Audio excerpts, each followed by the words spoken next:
In this video, I'll share with you an effective method for comparing the electrical conductivity between metals and ionic solids. I'm Orlando Broomfield from Chemistry Core.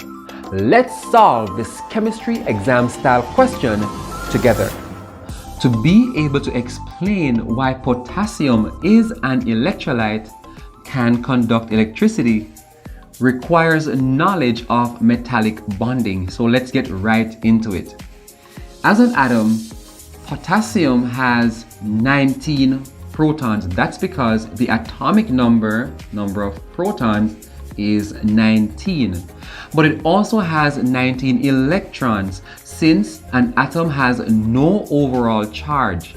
So with 19 electrons, we need to show how the electrons are arranged on the shells around the nucleus.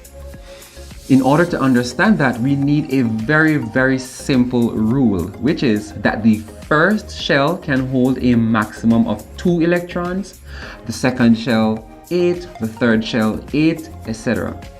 So we would put 2 on the first shell, then 8 on the second shell, that's 10, then another 8 to make 18, and then finally a 1 for the 19th electron. This 1 electron is significant because it tells us that there is only 1 electron on the outer shell for the atoms of potassium, which means that the atom is not stable. To be stable, the outer shell or the valence shell needs to be full. Potassium would lose its 1 electron to gain a full valence shell and to gain stability in that way.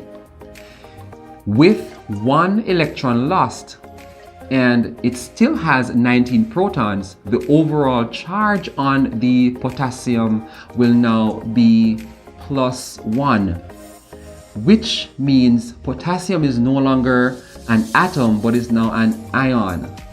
Now, in the metallic structure itself, these ions are arranged, and we'll use a simple model to demonstrate, in a regular pattern, and they are compact. We will use 2 layers of 4 cations for potassium to demonstrate the arrangement of the ions in the metal lattice. So that's 1 layer, another layer here. Now the electron has been lost from each atom, but these electrons haven't gone anywhere. They are still in the metal lattice, but they are freely moving.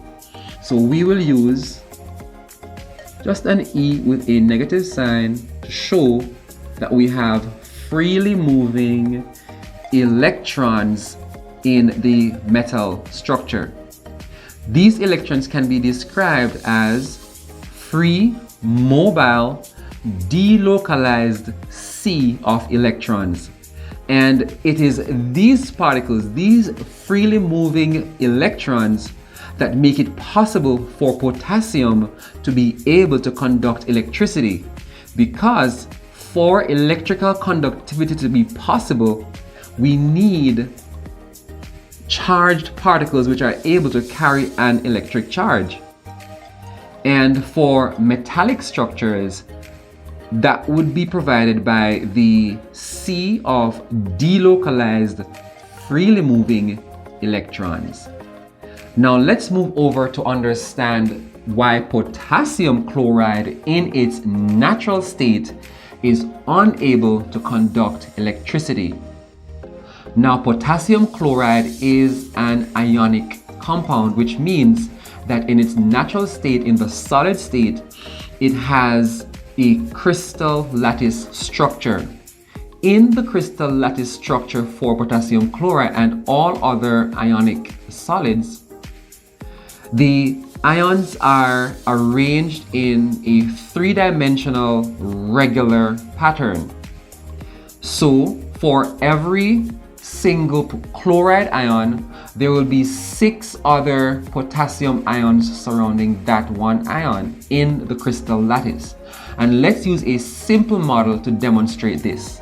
So if we start with a box in the middle with a plus sign, and we are using this to represent the potassium cations, and we're drawing just the front face of a cube that we imagine is cut out of the crystal lattice structure for potassium chloride, then in that front face we'll have bonded to this one potassium ion a chloride ion, which will be represented by a negative sign inside of a circle. And we'll have another one here, another one here, another one here, and then we'll have, of course, our potassium cation here, another one there, another one there, and lastly another one there. What we would end up with is a 1-to-1 ratio of the ions in the crystal lattice.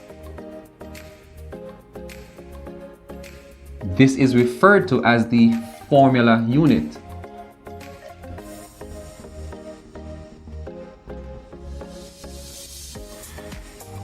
In the crystal lattice, these ions are held in place and are unable to move. It's because of this fixed position of the ions why potassium chloride is a non-electrolyte, unable to conduct electricity, but because of the freely moving electrons in the potassium metallic structure, potassium as a metal is an electrolyte.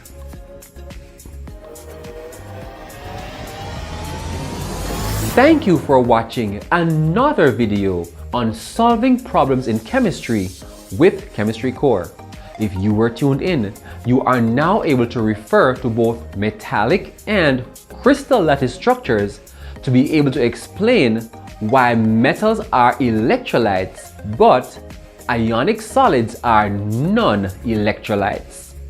Good luck on your exams, and I'll see you next time.